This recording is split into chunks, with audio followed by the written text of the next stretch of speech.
জাপানি এনকেফেলাইটিস হলো একটা ভাইরাস যা নাকি বিশেষজ্ঞদের মতে বাহক কিউলেক্স মশার মাধ্যমেই মানব শরীরে প্রবেশ করে থাকে এবং তাড়াতাড়ি ব্রেইনকে এফেক্ট করে। প্রাথমিকভাবে ছোট শিশুদেরই এই ভাইরাস গঠিত রোগ দেখা দেয় তাড়াতাড়ি।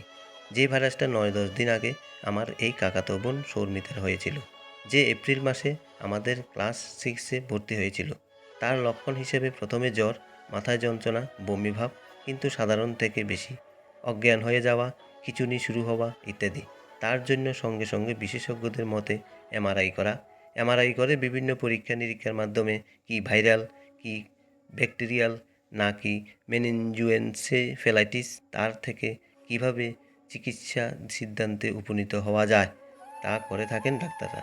যে রোগটা নাকি লাখে একজনের হয় এবং ত্রিপুরার মধ্যে আমার এই বোনটা এই রোগের তালিকায় পঞ্চম জন। দুজন নাকি বেঁচে আছে। এই রোগটি বিশেষ করে ছোট ছেলে মেয়েদেরই তাড়াতাড়ি এফেক্ট করে, কারণ তাদের নাকি ইমিউনিটি পাওয়ার কম থাকে। এই 24 জুন তারিখটি ছিল আমাদের শোকাহত দিন। তাই আমরা স্কুলে প্রেয়ারের পর 1 মিনিট নীরবতা পালন করে ছাত্রছাত্রীদের ছুটি দিয়ে দিই এবং শ্মশানে গিয়ে সবাই হাজির হই। দেখুন কেমন লোকের সমাগম।